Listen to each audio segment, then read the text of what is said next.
The following program is a PodcastOne.com production. From Hollywood, California, by way of the Broken Skull Ranch, this is the Steve Austin Show. Give me a hell yeah. Hell yeah. Now, here's Steve Austin. All right, everybody, welcome to Steve Austin Show. I am coming to you from the mean streets of Los Angeles, California today, and I got a hellacious show for your ass. Thank you for hitting the download button. Sit on down or drive to work, whatever you're doing, and enjoy the conversation I'm about to have with one Adam Cole. Adam Cole, former Ring of Honor World Champion, the only three-time Ring of Honor World Champion in the history of that illustrious promotion, and also former one-time Pro Wrestling Guerrilla World Champion, holding the record for the longest reign in that title's history. Adam was coming through Los Angeles this weekend to make a shot for Pro Wrestling Guerrilla. We got in touch with each other over Twitter. Adam came by the crib here at Studio 316. We pulled up a chair, sat across from a table, eye to eye, man to man, face to face, and shot the breeze. I talked with this cat for about an hour. He's 27 years old. He's been wrestling for about 9 years. He's a hellacious worker inside the squared circle. He's a hellacious promo. What I did not know after doing my research about him, or what I found out, that yours truly, myself, Steve Austin, formerly known as Stone Cold Steve Austin, along with The Rock, were very influential in getting this young man in the business of pro wrestling. Turns out, during some karate classes, Adam saw a little bit of WrestleMania 15. Myself against the great one, The Rock. Then WrestleMania 17, the defining moment there in the Astrodome. Stone Cold Steve Austin, grass. Stone Cold Steve Austin, glass breaks, and bam, in front of 67,000 people, the BMF walk down to the squared circle. If you smell what The Rock is cooking, bam, here comes Dwayne Johnson, The Rock, coming down that aisle. And God dang it, man, championship was on the line. The match was built, and we just exploded, and we just laid into it. That match affected Adam Cole, and he said, hey, man, this is the first time I ever got goosebumps. You'll hear him tell a story, but it's pretty cool for me to have that match all those years ago and a couple of classic matches to begin with, especially WrestleMania 17, one of my matches that I'm most proud of, to influence a kid like this to get into business and to see the kind of body of work that this young man is putting out now. He's a lights-out performer, so it's really cool to be able to inspire someone to get into the business and for him to pay his dues, keep his head straight, make himself available, and learn the business. And so at 27 years of age, 9 years in the business, this kid is running roughshod right now. Three-time Ring of Honor World Champion. The kid has a hellacious future, and the kid has a hellacious future in front of him, and I had a good time talking to him. I told you guys that I was talking to Adam Cole, at Adam Cole Pro on Twitter, and send me some questions to questions@steveaustinshow.com, and you did. My first conversation is 1 hour long. Next Tuesday, we will come back, and I will ask him the questions that you sent in, and he will provide the answers. And before I move on to the rest of this open of this show, I'm recording the Thursday Unleashed show from the Broken Skull Ranch. Unleashed. If you've got a question or a topic you want me to cover, send it to questions@steveaustinshow.com. I will record that podcast live to a memory chip at the Broken Skull Ranch. I'm heading down to the Broken Skull Ranch the day before you listen to this podcast. I'm heading down there on Monday morning. I'm going to get on an airplane, get me a rental car, go get some groceries, go down there, put all my stuff in the house, go get on Buck the Mule, my Kawasaki Mule Pro FXT, and ride around the Broken Skull Ranch and look for shed horns. This is my favorite time of the year. It's like Easter for a guy that's not going to hunt Easter eggs. It's a guy hunting shed horns from a white-tailed deer. So I'm looking forward to seeing what I can find. We had a couple of really, really nice deer out there this year. And last time I went out there with my wife, we got lucky and found some matched sheds just laying there side by side. It was awesome. So I got a couple of deer located that I watched all throughout the year, didn't shoot them, So I'm hoping to find their sheds, and it'll be something because it's always cool to go out there and see what you're going to see. But anyway, my conversation with Adam Cole is going to start in a minute. Like I said, I had a good time talking to this cat. And before I get to him, I got one more story for you. Man, I was coming back from a meeting at Kawasaki USA headquarters in Irvine, California the other day. And, man, I got out on the highway and I noticed that I was running on fumes. The little light on my dashboard came on and said, "You must gas up, or if you don't, in about 50 miles, you're going to be walking on the side of the road with a gallon can in your hand trying to get some gas for your car because you was too stupid to pull over and fill this thing up." I didn't want to be that guy.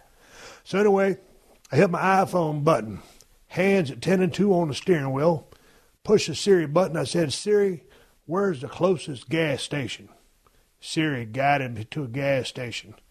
I parked in the gas station, put my credit card in the slot, pushed in my zip code, and then the gas pump began asking me questions.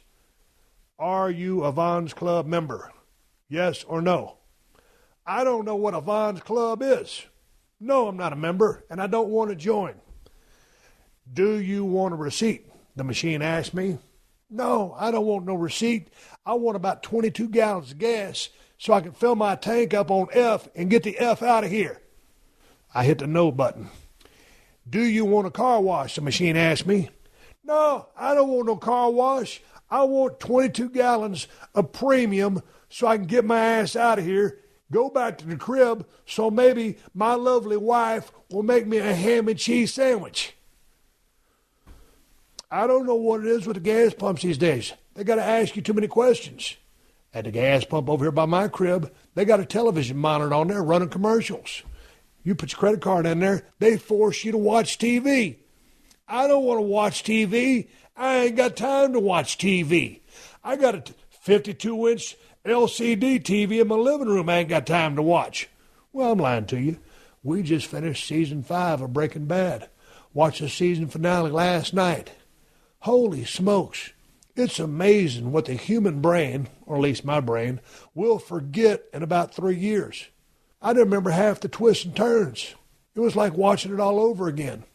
You know, a lot of it I did remember, but it was like seeing it from a different perspective because now I was picking up the minute details and all the other stuff, the subliminal stuff that they wrote in there. I think Breaking Bad is probably the best show that's ever been on television. The season finale.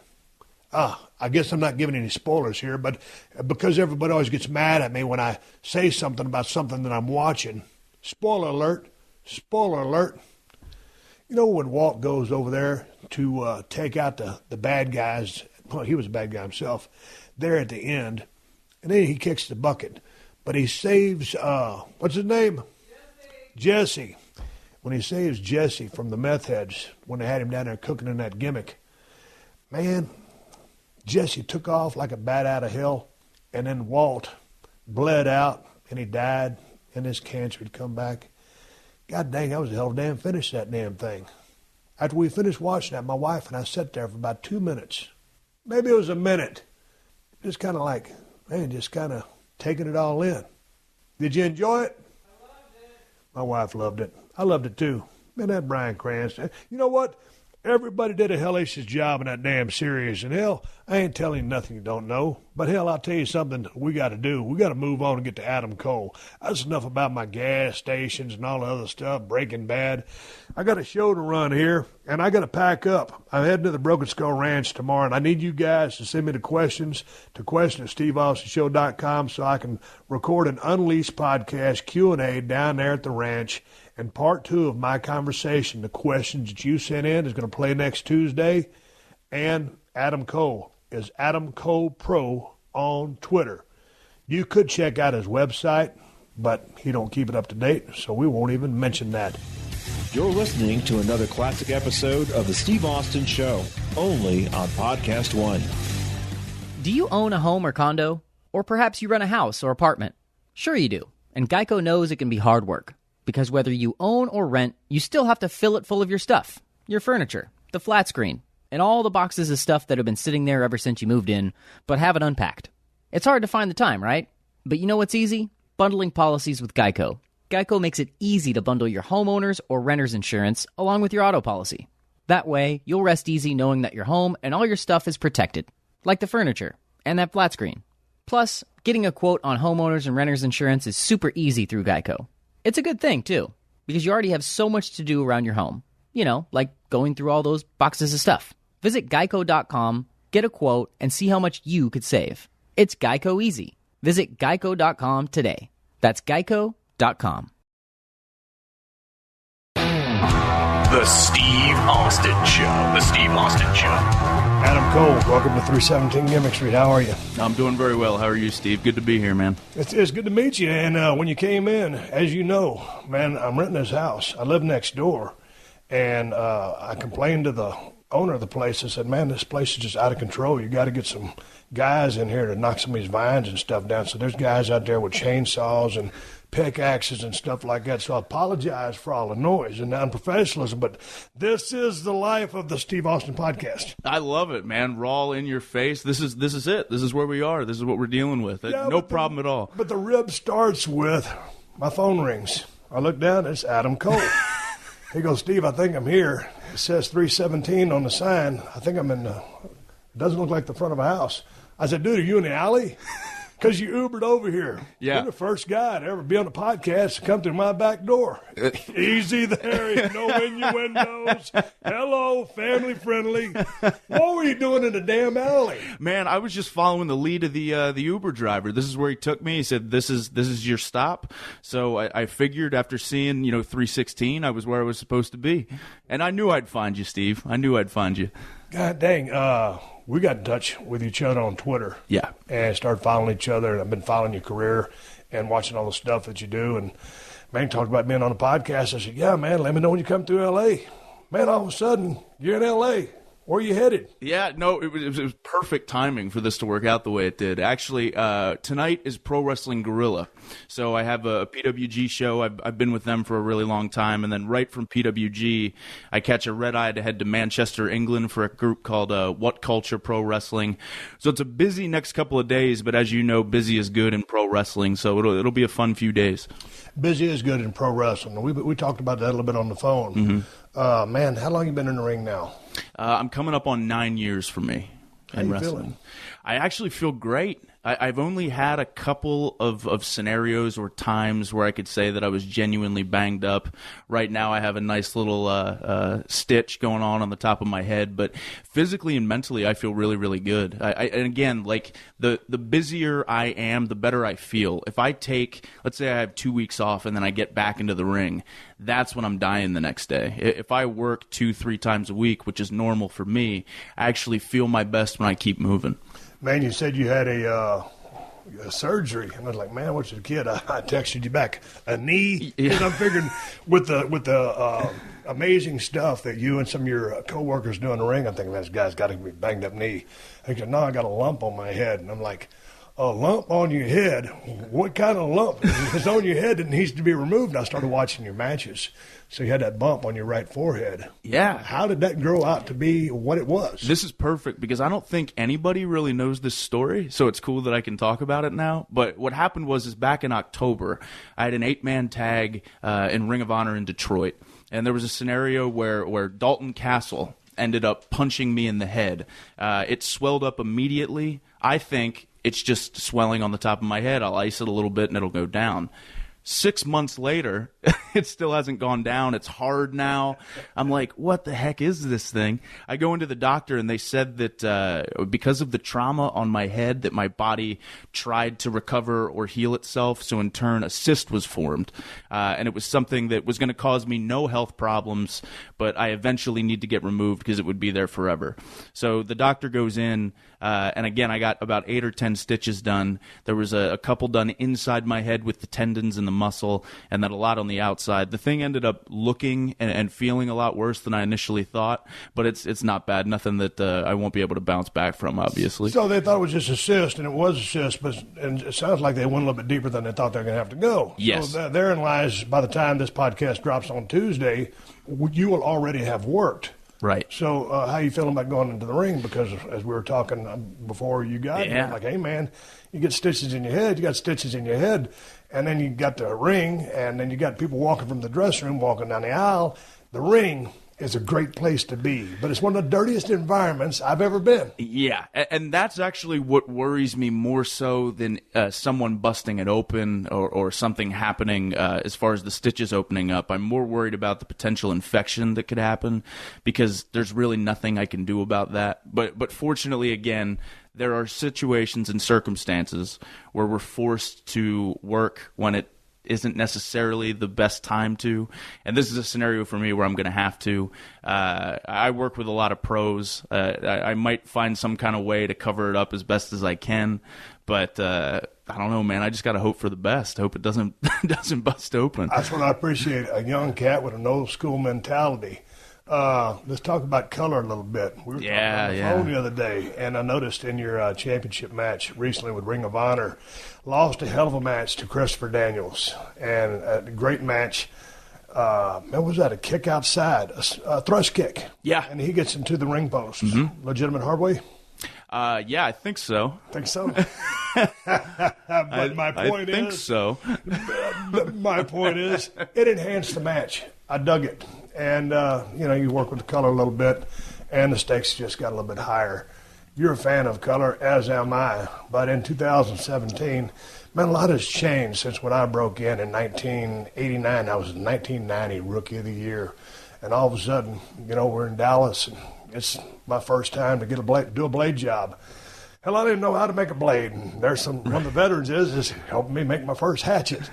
And so these days, with everything being the way that it is, back in the old days, well, even when we were getting color in the early 90s through 2000, AIDS, HEP, everything was still around, but it wasn't really thought of. It was an afterthought.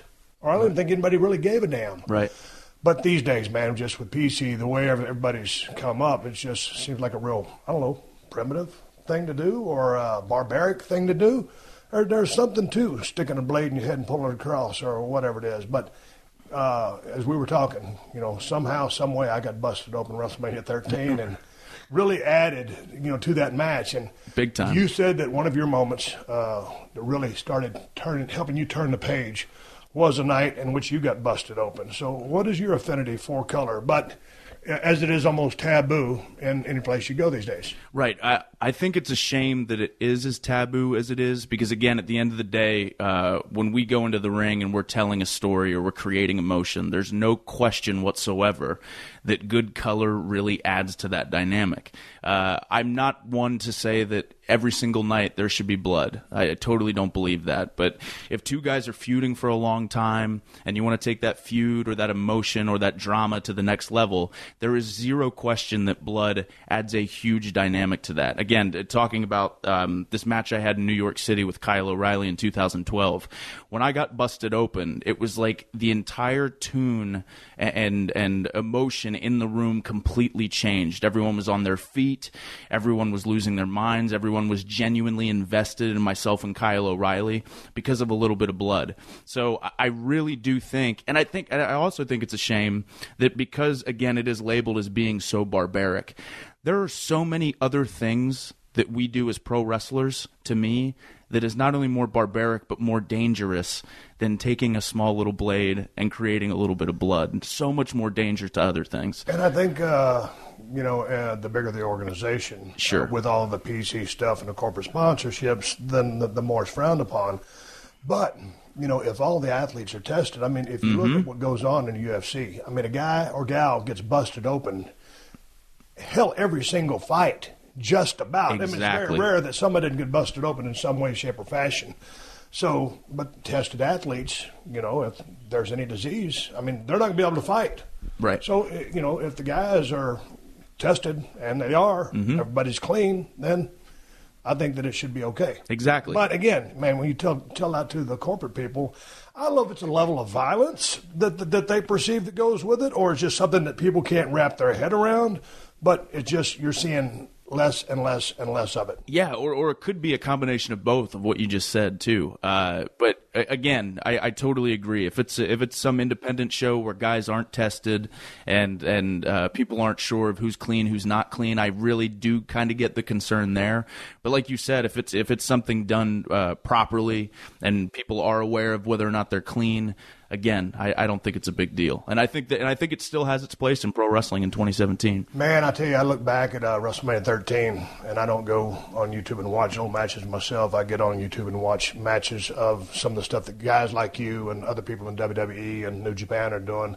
But when I go back to WrestleMania 13 in Chicago at Rosemount Horizon, one of my favorite buildings to work in, it was just... ended up getting put in a sharpshooter by the one and only Bret the Hitman Hart, passing out in a pool of blood.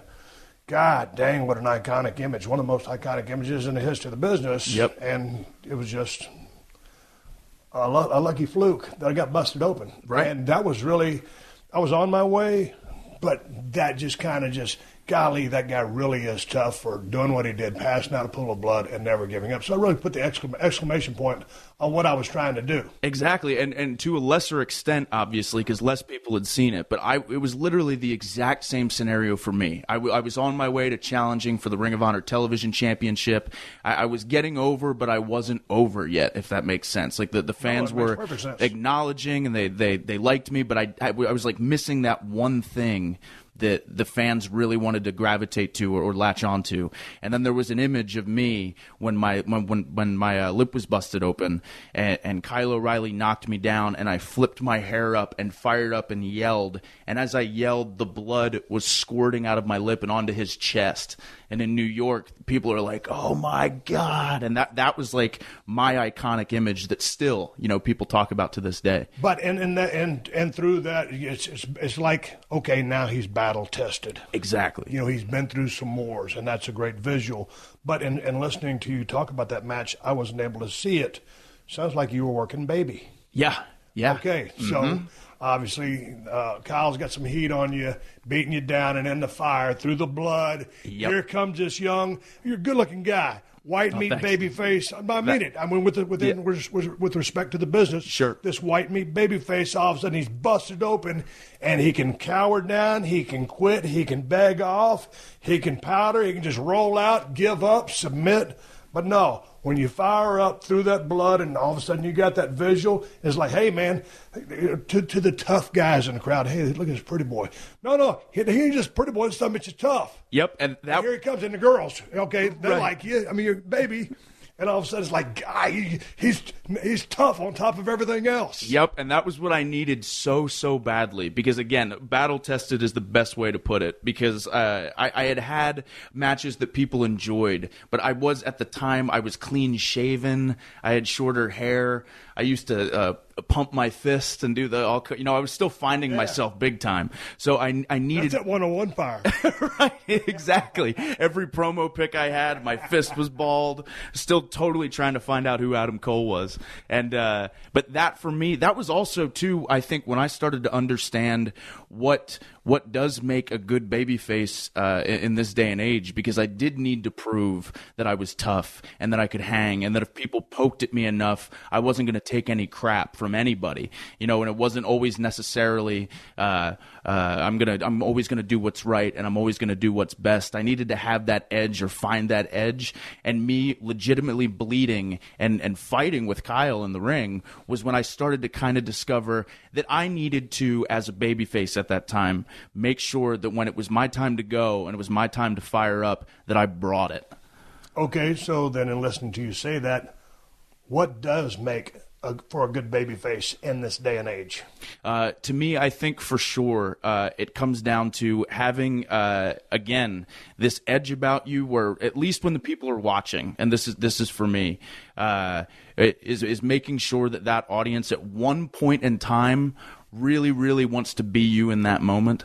That's been to seem like the big thing that I've really noticed is when a babyface is getting beaten down and beaten down and beaten down, and finally when he comes back and he's ready to kick some butt and just go to town on that heel, that everyone in the crowd is so for you and wishes they could be you and is totally engulfed in the moment. So in doing that, you're talking about a sell. Exactly. But that being said, yes, you have to sell because you have to get that crowd on your side, or to involve emotions, which is the strongest mover of any needle. Yeah. Great move sets are great move sets, but when you have emotions attached to the people that are doing those move sets, then everything is multiplied times 10.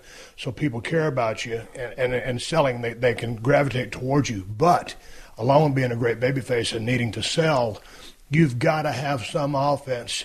You've got to have, not razzle-dazzle, you've got to have good basics, a good lockup. Your fundamentals have to be sound. I mean, you just can't just be some carefree guy who's sloppy. So you've got to be able to shine, and you've got to be able to have the talent. I mean, it's a heel's job to shine that baby up, to make that baby. But you've got to be able to be made, and you've got to have some go-to stuff or whatever it is, because – I mean, would you agree that you've got to do something offensively? Right. Because you're not the biggest guy in the world. Nope. So if the promoter says, well, okay, I see you as being an underdog. Hey, man, okay, underdog for what? One match, two match, whole run? What are you talking about? Because when I think about some people who play the underdog role, they do it so much that they just underdog themselves to death. Exactly. And they work themselves out of a job, because Ricky Morton is one of my prime examples. And I love the Rock and Roll Express are going into the Hall of Fame this year. Ricky Morton wasn't the biggest guy in the world, sell his ass off. And he was almost always the underdog, but he always got his stuff in. Exactly. And same thing with Superstar Bill Dundee. When I used to roll into USWA, and I was working with Superstar, I was 6'2", 255. I'm working with Bill. He's 5'7", 205. And I'm thinking, he's an older guy. Been in the business 20 years by the time I got to him.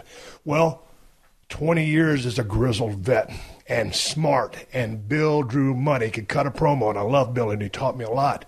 So I'm thinking, I'm 255. I guess I'm just going to beat this guy up. Right. Not so fast, my friend.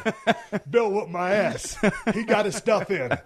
Talk to me about being in the underdog role versus level and being a step above. Yep, exactly. Because I think obviously heel babyface and all that stuff is circumstantial with a lot of different people. But if I'm looking at it objectively, like when I was figuring out who I was, for me in this day and age on the independent scene, it always worked best for me because I was working with a lot of guys who were established stars already. So even though they were the heels, I would come out, no one knew who I was, and then the heel would come out and they would cheer for the heel.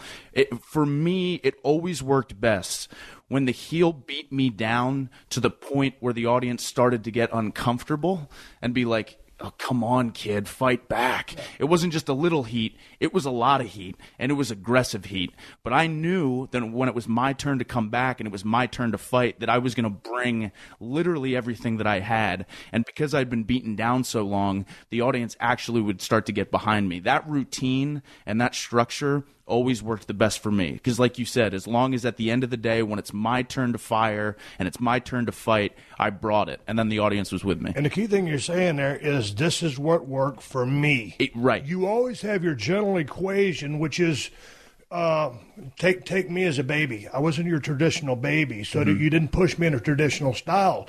Jim Ross didn't commentate for me in a traditional style. He'd go, I don't know why they like him, or, you can't trust that guy. He'd always embellish, instead of going with the flow of what you would do with a normal cat. So when you say, for me, that's the most important part. Figuring out what works for you time and time again. If someone asks me my opinion on something, well, I'll give them my thoughts. But, this is coming from a guy that was 6'2", 255 in his prime, and in 7 years in the business before I got that real break, right. Pissed off, chip on my shoulder, a physical style. That was what worked for me. But at the end of the day, fire for a baby, a mean streak for a heel. We're going to get into that in a minute. Those two things you must possess on either side, but how you do things, you have to figure out for yourself. You can look at the way everybody else has gotten over, from Ultimate Warrior to someone like Ricky Morton, and it's different strokes for different folks. Exactly, yeah, because there were some baby faces that would be able to go out there, and in their shine, they were able to get over, or they would only need a little bit of heat put on them, and they were able to get over. For me, that wasn't the case for me. Again, I was white meat, vanilla baby face. Were you a different version of Tommy Dreamer when he first came out as a baby? In some capacity, I was like the young blue chipper that people saw a lot of potential in, but weren't totally sold on yet. So again, because we're predominantly working for that 18 to 35 hardcore wrestling fan male demographic, and I was still finding out who I was. I wore bright colored tights and white boots and all that stuff. I was really going the traditional route. So for me, again, I needed to be that type of baby face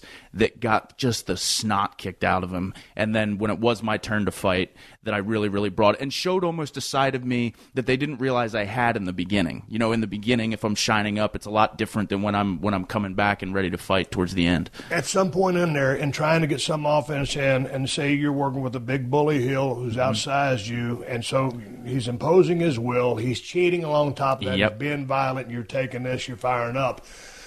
So before you make that comeback, at least I'm thinking during the heat, a high spot is a set of moves. You know, you're trying to get out of something or get away from something, and you know it's a transition. It's offense, or before you're trying to make a move.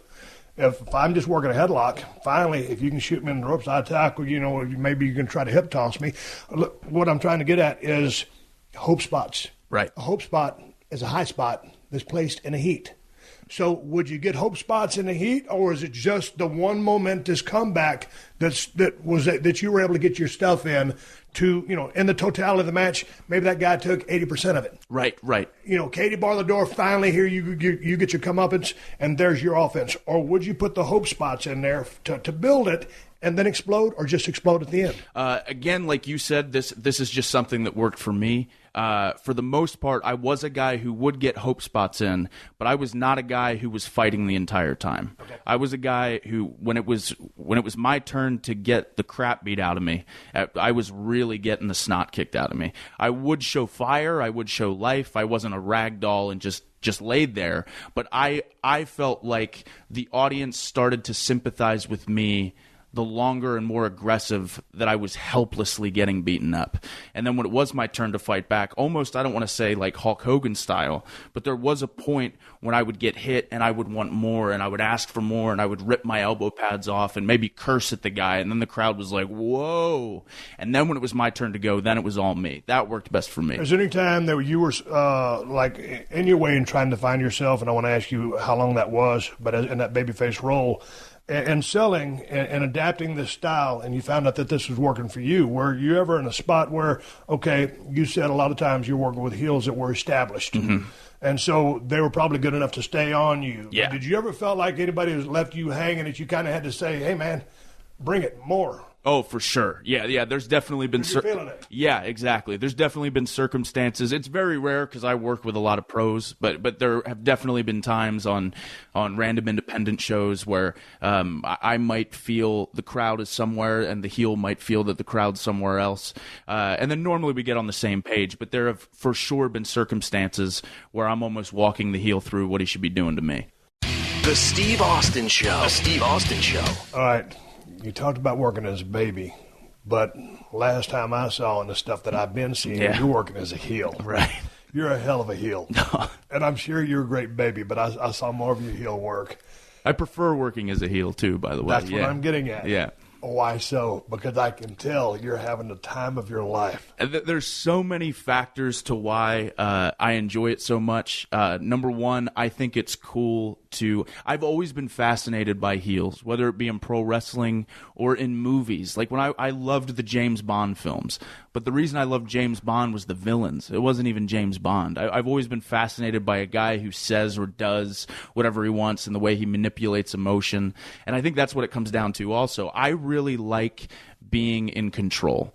So if I'm in the ring and I'm the heel, I like being able to feel the audience and know when that babyface should start fighting back, know that I'm getting the crowd so riled up and wanting the babyface to come back. I love the entire control of the whole thing. I get more of a rise out of the babyface coming back and beating me up than me being the one who's coming back in the crowd going crazy. I love that environment and that atmosphere. I also feel, for me, I can be, at least the way my brain works, I feel more creative as a heel. I feel like whether it be promo material or whether it be match structure or whether it be facial things I can do in the ring to get a reaction out of people, the insults you can make. There's just so many different things you can do as a bad guy and as a villain that I have the absolute time of my life doing it. I also think that as a heel, because I preferred working heel as well. Yeah. And, I was a heel up until, we did that double turn in WrestleMania 13. Right. And that was a different kind of baby. But to me, the freedom of being a heel, because you can have egg on your face. If you could be running a high spot and legit trip. Yep. And you can pull it off. You can get away with it. You can have egg on your face. You can screw up. But because you have that creative freedom, the uncharted waters, just – it doesn't matter. Right. As that baby face, and of course, I had a pretty good baby face, a different kind of baby face, but there's a certain code that you have to kind of, for the most part, run by. Even a Stone Cold, at my hottest, there's still some code that you must adhere to. It was a lot of gray area in my code, but damn it, as a baby, you just got to be a little bit more traditional. As a heel, anything. Yeah, you can literally try, experiment with, do anything you want, because you're right. As a babyface, there's a certain thing that you have to, or a certain bubble that you almost have to stick in. But as a heel, there's a million different things you can do.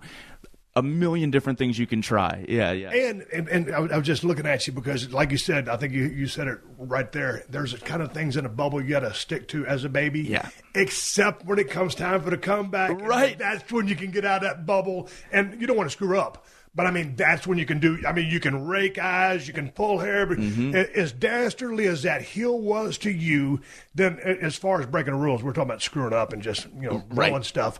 But in that comeback, that's when – anything goes, because you're just reversing what that heel did to you. And today, not today, but sometimes as I'm watching the business, because as we were talking, I just love to watch the business and see what these guys and gals are doing.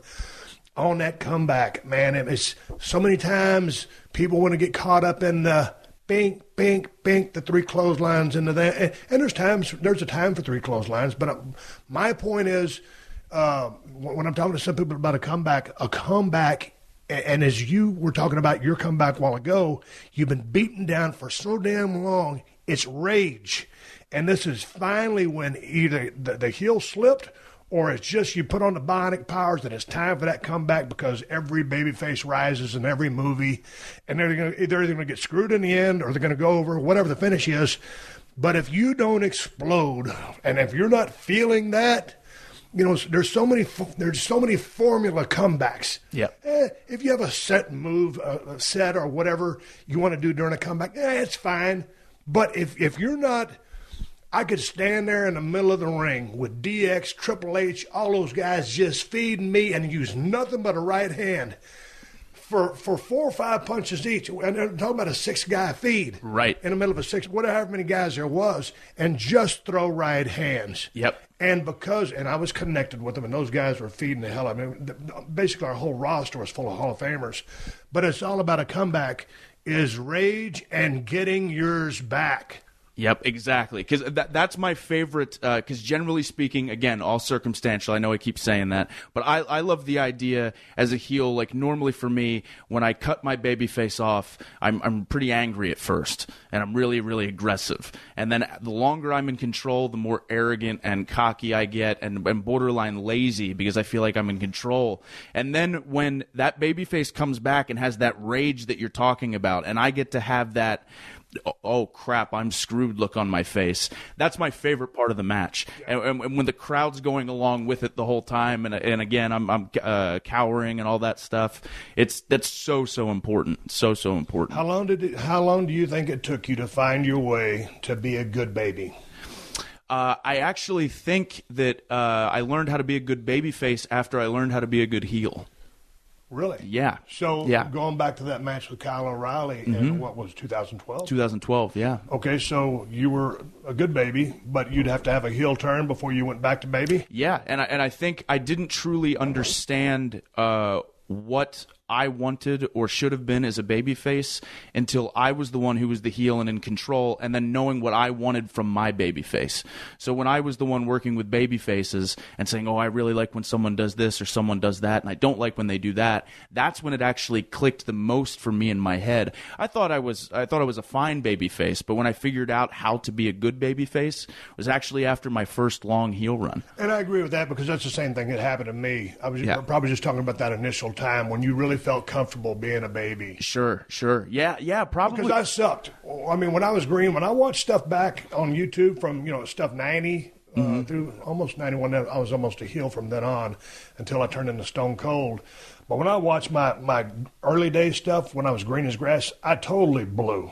And I think everybody does, except Steamboat and Flair. Well, I saw a Flair match, and he was really green. But I've never seen Steamboat in a green match, but I totally blew. And so, going through the paces, you're just working for the formula. You're just thinking shine, heat, come back, go home. Don't screw up. Don't screw up, and that's all you're thinking. Right. But, yeah, it's like once you get to be a heel, and it's like, oh, okay, here's what it's like to be on the other side of that. I need this guy to do this for me. Or here's what I can do to really make this guy look like $1 million. Right, exactly. And, too, the coolest thing about the independents and getting to go to Japan and Mexico and travel all over the place is figuring out what crowds want in different areas too, because that helped me also. Again, like the way I wrestle as a babyface in North Carolina is different than the way I wrestle as a babyface in LA or Chicago or New York City. So I love that challenge of it too, is finding out what cities respond best. That's why I actually prefer being later on the card, because when I can watch the show and see what the crowd's reacting to and what they're invested in, what they like, what they don't like, then again, I'm still myself, but I do kind of change a little bit of what I do in my tune for each specific match. Man, and starting to, watch a bunch of your matches and stuff from New Japan and Ring of Honor and some stuff from the indie scene or just the different organizations you work with, God dang, man, there's a lot more talent out there than I thought there was. And so you're in the ring with a bunch of really good guys, night in, night out. And the refreshing part, or the part about that I really love, is back in my days in the USWA, we were in a weekly territory. Monday, Tuesday, Wednesday, Thursday. It was the same towns, week after week after week. So a lot of times, if you and me work in a program, we might be working 6 to 8 weeks together. Right. So every Monday we're going to be in Memphis. Tuesday we're going to be in Louisville. We're working a program. Wednesday, Evansville. Thursday, Spot Show. Friday, Dallas. Saturday, Nashville. So we got to change our stuff up.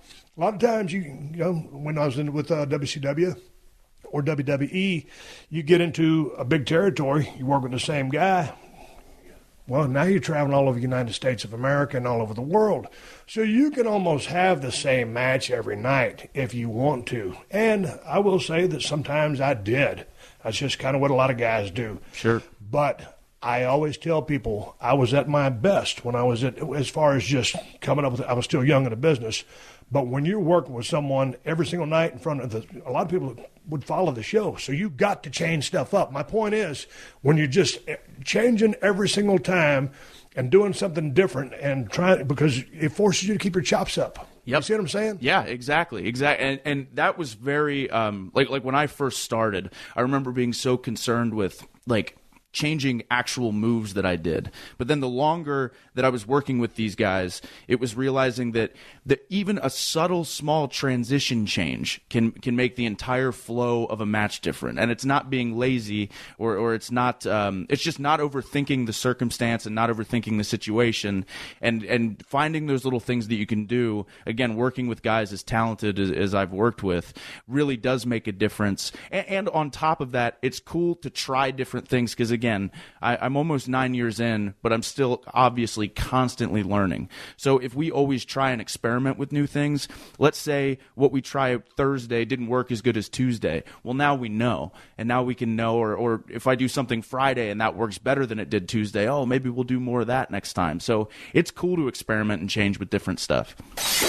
Let's talk about how and why you got into the business of pro wrestling, because, hell, I didn't know this till I got on your website. I know you've made the rounds, you've done a lot of podcasts, But since I'm here, I got to. You got to tell a story. Yeah, I would love to. Because I want to get your take on the business, and then I got some questions that the fans sent in. We'll get to a Q&A in a minute or in a little while.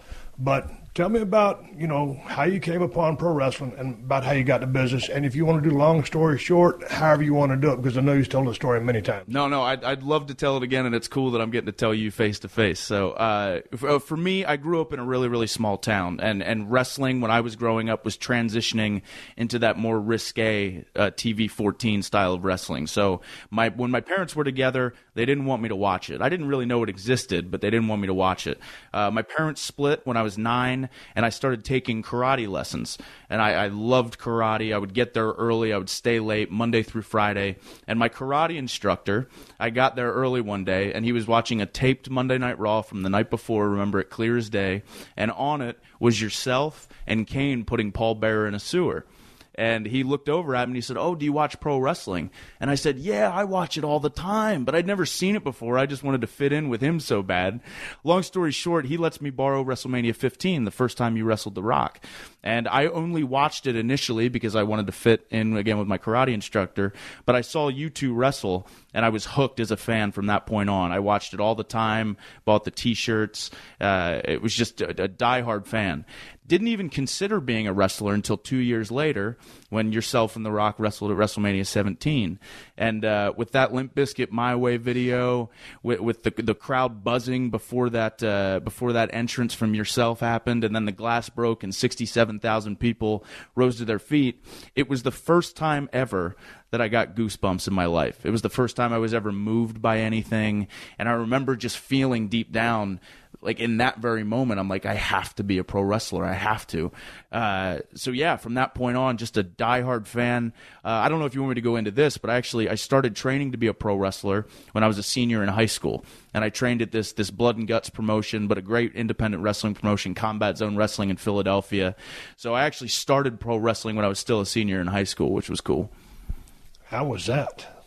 Yeah, it was good. Our trainers were tough on us for sure. I've heard some stories. Yeah. Like we had to bump on the concrete.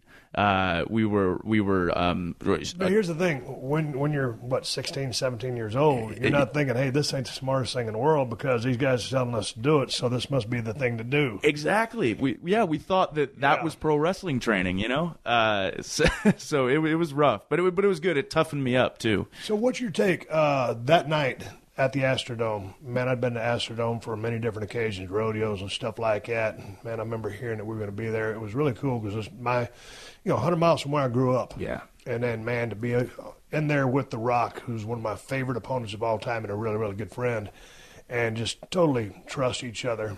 And to go out there, and we lit that place up pretty damn good. And I'm not going to sit there and blow a bunch of smoke up my ass because we're not doing anything like you guys are doing these days. But just off that match, and that was a badass back-and-forth match. And then all of a sudden, no DQ, here comes Vince. I ended up turning heel, but just to go out there, and we were talking on the phone before you came over, and that entrance – man, when that glass broke and I came out there, and I knew I was switching heel, but I had that BMF walk anyway, and just walking, it seemed like 100 yards to the ring, and then getting in there and hitting them turnbuckles, and then here comes The Rock. And this is one of those things that bill, that My Way bill, and that 5-minute package that they put together, me shoving that beer in his chest, and we slapping those beers, and then we start trading off, and I double-legged him, took him down, and you got Paul Heyman in there just laying down the track. We did that sit-down interview with Jim Ross. Tension was high. And so there was only one way to start that match because it was already built. All we had to do was light it. And that was, boy, as soon as Rock turned around, I lit into his ass with a bunch of right hands, and boom, we took him on about a 24, 25-minute ride. That was great. Yeah. But what you guys are doing these days is awesome. Tell me about your thoughts of what the business has evolved to, because you started watching back then. Yeah. Say about WrestleMania 15. This year coming up is WrestleMania 33. So you've been watching everything from then on. Yep. And now you've been working with some of the best talent in the world, of which yourself would be included. How do you think, or what do you think, as you look back to Rock and Roll versus Midnight's, Rock and Roll versus Arn and Ole, to, one of my favorite tag teams down there in NXT is Revival. Yep. Dash and Dawson. Yep. But just as far as what you guys are doing, the six-man match you had with you, the Young Bucks, Ricochet, Osprey, and Seidel. Yep, that's it. God dang. Man, I only caught a 5-minute clip, and it was highlights of that match. I don't know where I could find it in its entirety. What are your thoughts on where the business was to what you guys have taken it to? I think more and more in 2017, pro wrestling is very much falling into that shades of gray mentality.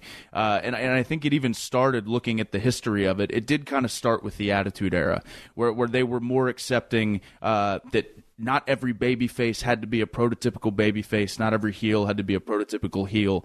And you see more and more now, again, that they're almost embracing the idea of the fans showing up and cheering and supporting who they want to support. It's definitely gone more the route as far as physically, a more athletic style, that's for sure. But again, as far as who the fans support, I think they like that team atmosphere idea of, again, AJ Styles and John Cena. You have 50% for AJ, 50% for Cena, and it creates this really cool, fun atmosphere. Because, again, what I'm involved in with Bullet Club, we're supposed to be the number one heel faction, but we have a ton of support and a ton of people cheer for us and support us. But at the same time, a lot of people will also cheer for our baby faces. So again, you got this dueling chant atmosphere going on in pro wrestling, and that's not just in Ring of Honor and New Japan. You see that in WWE as well. So that's definitely kind of where I see it going as far as emotionally, is people embracing the idea of picking and choosing who you root for, who you like, who's a star, and it's creating this very cool back and forth live sporting event atmosphere almost. But do you think with watching that, and I still believe in heels and babies. Me too. But I believe that, man, if given your own time to create your own thoughts and to convey those thoughts on the horn or through your body language and through your angles, then the fans will decide, well, golly, this guy's a piece of trash. I hate him. Yep.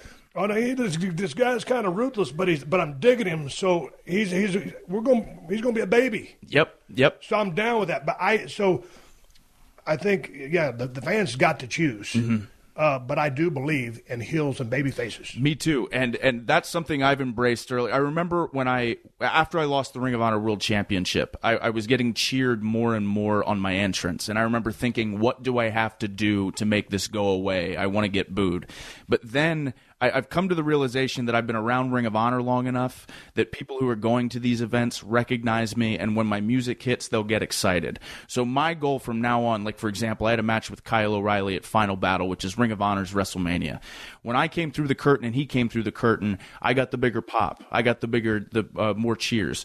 But then my goal as the match was going on and this happened, by the end of it, every single person was chanting for O'Reilly. So I've come to terms now, too, with they can cheer me through the entrance, they can cheer me when they see me, but then it's my goal in that 20, 25, 30 minutes to get everybody invested in that babyface. That's my job. And then sometimes, just on a heel reaction in a positive light, it's like, hey, man, you're a star. Right. And people recognize that. It's like, hey, man, let's see what I can do with them during the match. But at the end of the day, whether it's a cheer or boo, and I always strive to be either a heel or a baby. I wasn't trying to be a tweener. Mm-hmm. For some I was. But for me, it was all or nothing. And so, like in Bullet Club, y'all are just – because some of the footage I watched when AJ was still in and Gallo and Carl Anderson were still in, the strength in numbers and then just the whole click thing, a lot of it was like NWO-type stuff. Exactly. But it was so cool, a lot of people are going to gravitate towards that, and that's fine. But because it takes – dude, it doesn't take just great babies to draw a house. You have to have great heels. And whether you like them, love them, whether you love them or hate them, they're a big part of the show. They're the exact same equation of the show. If you ain't got a heel that's over, you can have a baby that's super over, but that baby wants to work with a heel that's super over as well. It's the totality of the card and the fact that people going to make up their mind. As long as you got stars, you're going to have a crowd. Exactly. And I think people, too, have really gravitated to Bullet Club again because people growing up watched factions like the NWO. So now they're seeing all their favorites come together and do all this NWO esque stuff. And again, beating down these baby faces, saying whatever they want, doing whatever they want. But in turn, while these baby faces get over, exactly like you said, if you have heels that are over and baby faces that are over, then you get these cool dream match scenarios that people actually want to pay money to see and watch. And the thing is interesting, like with AJ, because man, I've been so happy when WWE picked up AJ. He's one of the best workers in the world, and has been around so long. He had that cup of coffee with WWE a long time ago, and now for him to be in the main spot, and he's coming there, and every single at bat he's blasted over the center field fence. So I'm so happy for that guy to get a damn shot and succeed as well as he has. Oh, absolutely. Yeah, I've known that AJ Styles is one of the best, if not the best wrestlers I've ever been in the ring with, based on personal experience and matches with him. But again, the way that AJ's been able to constantly reinvent himself as well, like when he departed from TNA, everyone was kind of unsure of what he was going to do. He blew it out of the water. I mean, he went to New Japan. I think AJ deserves a lot of credit for a lot of people in the States getting into New Japan, because a lot of people were like, oh, AJ Styles is over in New Japan Pro Wrestling, and AJ's having these 5-star matches with Nakamura and Okada and Tanahashi, just tearing the house down every night. Coming to Ring of Honor, AJ doesn't get a lot of credit either. It's a known fact that when AJ was released from, or was let go or left TNA, when he got booked for Ring of Honor, he sold upwards of like 800 tickets because he was booked for the show. So AJ's a star. He was a star then. He's an even bigger star now, and it's cool to see him just killing it. Okay, talk about the 6-man match that I just referred to about 5 or 10 minutes ago. With respect to the in-ring product, this was a question I was really trying to ask. Where else can the business go? I mean, to me, that's about... It's about 7,000 RPM. I mean, you're almost redlining the entire match, and I only saw the highlights of it. It's just spectacular. But I would dare to think not to creatively stifle anybody. I just don't know of anything else that could be done to top that. Right. And it looked like the way y'all had it laid out, everything built sequentially and climaxed the way that it did.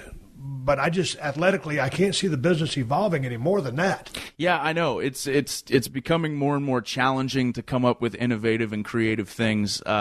We are very aware, though, that when it is a big weekend and it's a big match, that's when we bring out the big guns. And that's not to say that other events or other shows we're not working our absolute hardest. But that specific weekend was PWG's Battle of Los Angeles weekend. So that's like their biggest weekend of the year. So at that time and under that circumstance, we said, hey, let's just blow it out of the water. Let's do everything that we can. We might never have this match again. Let's go crazy. Again, we still try to perform and do an athletic as match as possible. But for that specific circumstance, that was like, let's bring everything we have. Let's do everything we have. And let's just give these people a show. But in turn, too, like even with guys like the Young Bucks are very smart about having things in their act that doesn't require them to take a lot of crazy, unnecessary risks. That's one of the things that I've come to appreciate about those guys. Yeah. Watching some of their videos. Please continue. Right. So and I think that is kind of the route and direction that wrestling is going, in the sense of there are so many guys on the independents that can do so many cool things athletically. We were talking about this earlier.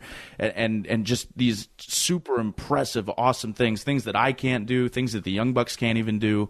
But the reason that I think we are where we're at is because of certain character traits or certain things that the fans can latch onto and attach to. Thank you, because that's what I was getting. Yeah. You guys have well-rounded characters. You're not just movesets. You bring emotions out of people. People care for you, whether they love you or they hate you. You're a heel right now. People can't stand you. Right. But the Bebe stuff is pretty fun. How did that come about? Man, so totally by mistake, actually. So I'm a huge Chris Jericho fan, and I'm also a huge Joey Matthews fan, Joey Mercury. So obviously Chris Jericho used to always exaggerate baby to the point where he'd say Bebe. But really, the whole reason I started saying my name and Bebe at the end was because I was watching Joey Matthews on these independent shows, and when Joey Matthews was working as a heel, he used to over and over again put his arms in the air and yell, "Joey Matthews, Joey Matthews. And I was like, that's brilliant, because if anyone doesn't know who he is, everyone's going to know who he is by the end of this match. And he used to do it over and over and over again. So I was like, oh, I'm going to do that. But I added, initially it was just Adam Cole Baby. Yeah. Then it got more and more exaggerated. And then people started doing it with me. Initially, when I first started doing it, no one would do it. You know, they hated it. They thought it was terrible and awful. So it's amazing that that's gotten over now. And that's something that people can't wait to do on my entrance or in the ring or anything like that. But you got it over. I got it over. The building blocks to get it over. Right. It took me years, but I got it over. When I look at your work in the ring, man, I see Adam Cole. I mean, because you don't really remind me of anybody. I mean, there's athletic stuff, and sometimes I see AJ, I see a little bit of Shawn Michaels, see a little bit of Chris Jericho, but you don't remind me of anybody I've ever seen. You seem very original, but something and some people went into influencing how and who and what you are, but your interpretation is all your own. That being said, with as many syllables as I used to say it, who were some of your influences coming up as a baby or as a heel that influenced you in the vein of style of work? Sure. Again, like we had mentioned, Chris Jericho, huge fan, and someone I studied a lot. Another guy that's on everybody's list, I think, is Shawn Michaels. I mean, the guy's ability to work as a babyface or as a heel, I think he's an underrated promo, too. I mean, I just thought he was fantastic. But another guy that really influenced me as well is even before I got into wrestling, or when I just started wrestling, I was always such a promo guy, where I would study promos, and I loved promos, and I loved the ability from certain guys to get emotion out of people with just their words. So a guy that really captivated me, actually, was CM Punk as far as his promos. Yep. I used to watch. He's the reason I got into Ring of Honor in the first place. I remember hearing about the CM Punk guy, buying a DVD, and watching this promo that he cut on Raven, and being like, I've never seen anything like this before at the time. So I to this day will go and watch promos that he does because they've influenced me so much. Like for me in Ring of Honor, I've gotten over or attention sometimes more so for promo work that I've done than even necessarily matches, because we have a great video package guy at Ring of Honor. So I'll go down to the studio and we'll make this really cool video package that he'll edit. And I very much so realize the importance of what promos are to a character, especially my character. Mm-hmm. So I invest just as much time on promo work, if not more sometimes, than even in-ring stuff. Well, man, I tell you what, CM Punk was certainly a tremendous promo guy, and a guy who should influence many people. I mean, that guy, really, when I think of a CM Punk promo, highly unique, because the guy is super smart. He has a real dry wit and some sarcasm about him. He's a laser on that horn. He can just shred you. And he can come off, if he's working heel, as a total prick. I mean... And in his eyes, too. Like, I believe every single word that he says. And that's probably the biggest part of it. Yeah. But when I think of a CM Punk promo, I just think just laser focus. And he is so at ease talking and full of confidence. And like I said, he believes every single thing he's saying. Just lends. I had my trash style of promo, but and to your point, whatever works for you. Right. So you found what works for you, but CM Punk is damn sure a good person to study if you're trying to learn how to cut a promo. So then in thinking about promos, when you're riding down the road, when you're traveling, I mean, they're on the indie scene, or if it's a Ring of Honor, or dare say Japan. Are you guys still traveling tour buses in Japan? Yeah, we're over in the tour buses in Japan. So take me on a tour bus inside Japan, because I was a stateside worker. The longest I ever spent in Japan was a 3-week tour. That was when I tore my tricep on the third night of the tour. Wrestled for 2.5 weeks with a torn tricep. A lot of tags, a lot of 6-man tags. And myself and Arn Anderson, Ron Simmons were about to go crazy. Yeah. We were drinking every beer in sight just because we weren't used to Japan. Sure. I love the work over there. I love the culture. I love Japan. But we were stateside workers. Yeah. So the question is, I'm not talking about the shenanigans or the nightlife, nothing like that. I'm talking with respect to What are you doing? Are y'all dissecting matches? Y'all talking the wrestling business? You thinking about promos? Where's your head at? Oh, you letting the steam off? What? The entire time, we're all of us are talking about wrestling. Lots of times, my travel buddies for me when I'm on the road is I'm with the Young Bucks and Christopher Daniels and Frankie Kazarian. That's a good crew. Yeah, it's a great crew. And not only because those guys are great guys, but the reason we all connect is we all share that passion for wrestling. You know, we're booking the territory. we're talking about different ideas, different concepts. It's a blast. We all love it so much that's all we want to talk about. We talked about this too. When I'm home, I don't know what to do with myself. But when I'm with my buddies on the road and we're talking about wrestling, that's when I'm at my happiest. And I feel I'm at my sharpest when we're talking about it all the time too. So that's all we're doing. We're 24/7 talking about merchandising ideas, finishes for matches, angles down the line, going over a match that we had a month ago with different ideas or what ifs or different concepts.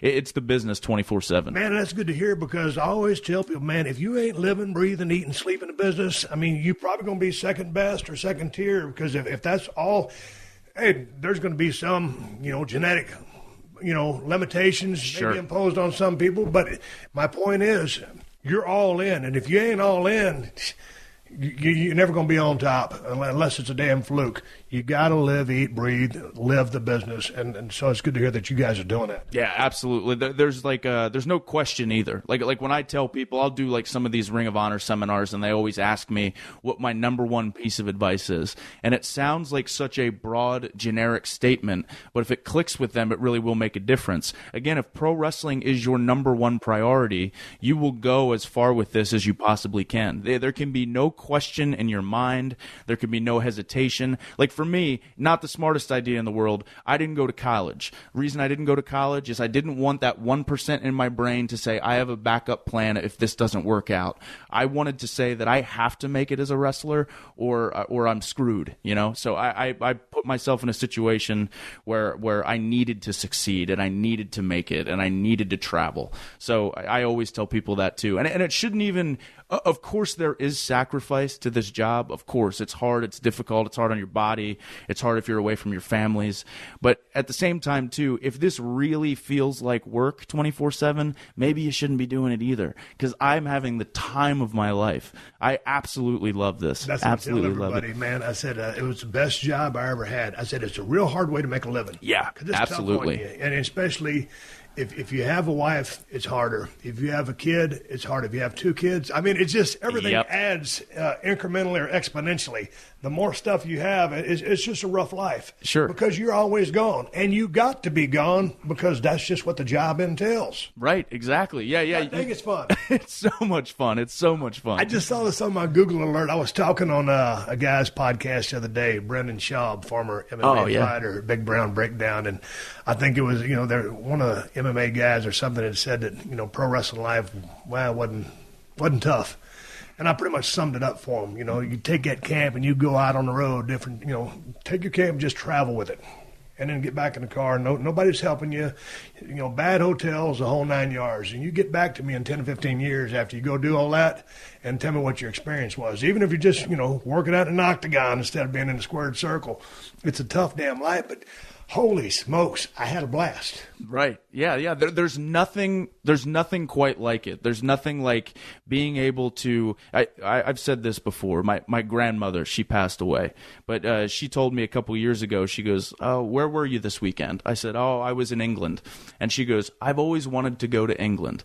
And I was thinking about it. I'm like, I'm getting to travel the world on somebody else's dime, doing what I love to do, coming home with money, making bonds and friendships that will never go away, and then meeting a bunch of people who share that same passion, telling me how much they enjoy what I do. Like, it's the ultimate dream. It's like what you fantasize about as a kid. There's nothing better than it. Okay, so you love it. I loved it. I'm out of it. I've been out of it since 2003. You're 27 years old. Yeah. It's 2017. You got the stitches in the forehead right now, but other than that, how's the body feel? How beat up are you? How banged up are you? Because I'm gonna imagine at 27, God dang, you probably want 10, 15 more years in business. Minimum, yeah, for sure. How are you feeling? What are you doing to take care of your body? Yeah, for me, actually, what's really helped post-surgery on my left arm has been yoga. That's helped me a ton, helped me a lot with my mobility and how I feel and stuff like that. And for me, too, I'm one of those guys where I can lose weight fairly easily, and I'm a hard gainer. So when I came back from surgery, I had some extra fat that I wanted to get rid of. So I worked real hard on trying to get my abs back and lean out a little bit. Now I'm in the process of trying to gain some weight again. So for me, it's this constant fluctuation of okay, trimming up a little bit. All right, now I'm going to gain a little bit of weight, but I'm at a good place now with as far as being lean, where I'm happy with the idea of trying to put weight on. So it's a lot of heavy weight lifting, a lot of Olympic style lifting. I force myself to eat a lot, but yeah, I work out on the road when I can. Obviously, if I'm home, I work out, but I also make sure, again, for how I feel, yoga's really changed and not just saying this, DDP yoga is exactly what I do. It's helped me a ton. Yeah, I swear to God, I'm a DDP yoga guy. I love it. What got you turned on to that? Because, as you know, I used to live with Dallas. When I first came to L.A., he's my longtime travel partner, one of my best friends. And he came by when I was living in Malibu, and we did yoga together. And me, I'm a gym guy, but everybody who's tried his program or yoga in general just raves about it if they stick with it. How long you been doing it? Yeah, I've been doing it for about, since post-surgery, so like 2 years now I've been doing it. So what's your protocol? I mean, because I know he's got the DDPY, the 20-minute gimmick, the 30-minute. You can do whatever you want. So, but what is your set deal? I mean, every day you'll do some form of yoga or a couple of days a week? What is it? Yeah, for me, normally, if I can do yoga 3 days a week, I'm really happy about that. And even sometimes it's just the one that's only 20 minutes, like the beginner one, just because, again, like he says in his program, it's all about the intensity that you have while doing it. And for me, I more do it even less as a workout, but more, again, to stay mobile. How I feel after I'm done, I feel like a new person. Like, it really makes a huge difference, especially with us being on the road so much and then working out when we're home.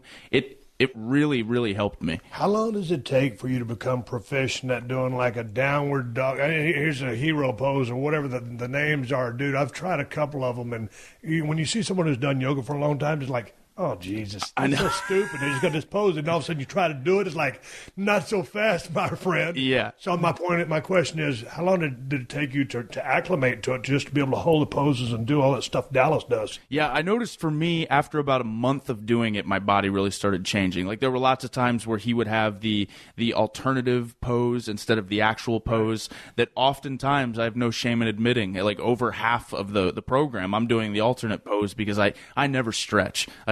I never do. It bores me to death. But yoga makes me feel like I'm working out and stretching at the same time. So for me, about a month in, and I'm still getting better. That's the cool thing too. I'm constantly, each month or each week, I feel like the poses are getting deeper. I can hold it for longer. I feel better. It's overall, again, the cool thing about yoga is I feel like it's this constant improvement. There's no such thing as like mastering it. Are you able to let your mind drift when you do yoga? Because some people are into the meditational aspects of it along with the physical part that goes with it. But I mean, are you trying to be like, just have no thought? Or are you thinking sequences and high spots and creativity? Where's your head? I try, for me, when I'm in the gym or I'm doing yoga, it's really hard for me in the gym because I'm listening to, I'm a big hip hop guy, so I'm listening to music, and music brings out emotion in me. And when I have emotion, I think about wrestling. So I'm really thinking about wrestling a lot when I'm hitting the weights. But as far as yoga, I am really able to completely clear my mind and like recharge my batteries and really not think about anything. Again, when I first started doing it, I wasn't able to do that as well, but the longer I've done it, the more I've been able to just enjoy it for what it is and just have that break and have that relaxation where I'm actually not thinking about wrestling, my personal life. I'm not thinking about anything. Hey, man, I didn't think that you'd be into the Olympic lifts. So you're talking about clean and jerk, snatch? What are you talking? Yeah, clean and jerk I do. Or stuff like, obviously deadlifting, clean and jerk. I'm not great at snatching. I'm getting better at it. I think it's because I'm scared with my shoulder for sure. But I have done it before, and I keep practicing it and getting better. But for me, my body responds best as far as gaining weight to those heavy style Olympic lifts. That's Mullah the watchdog cutting off the conversation here. Well, they're giving us a go-home cue. Why don't we wrap this thing up? Come back with some questions from the fans that they sent in my email account. You got some more time? That sounds great. But before we go, there was a show you wanted to promote, and it's an up and coming Ring of Honor thing. And what else you want to talk about right now before we close up? Yeah, sure. For me, again, Ring of Honor has this show, Supercard of Honor, in Lakeland, Florida, WrestleMania weekend. It's always a really, really great weekend, not just for Ring of Honor, but wrestling fans in general. We get wrestling fans from all over the world who want to come check out Ring of Honor. It's going to be a stacked show, an awesome show. All the best guys from Ring of Honor will be there. You can find information on that on ROHWrestling.com, as well as a bunch of other upcoming events. If you want to support me, support Ring of Honor, because that's where I'm at. So, but real big show coming up. Okay, and is that going to be the day before Mania? Yeah, April 1st. April 1st. Yep. Is it an April Fool's joke, right? Yeah, not an April Fool's joke. I promise we'll be there. Ring of Honor and all of its roster will be there. All right, Adam Cole at Ring of Honor with Ring of Honor there in Orlando? Lakeland, Florida. Lakeland, Florida. Yep. On April 1st. Y'all check it out. Thank you for joining us for another classic episode of The Steve Austin Show. Please leave a rating and review on Apple Podcasts and tell your friends. For more Steve Austin Show, go to PodcastOne.com. That's PodcastOne.com.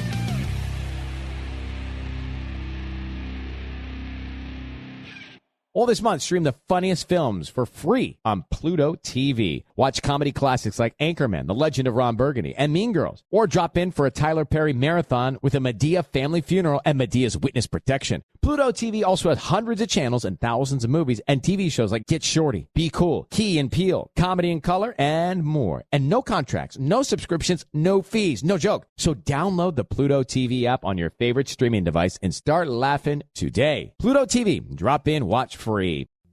Hey, this is Adam Carolla. Let me tell you about my podcast. We do it every single day, so you can subscribe, and there'll always be a fresh one waiting for you. It's about 2 hours of topical topics, and news, and guests, and comedians, and, of course, my own vitriolic take on just about everything that's going on in the world.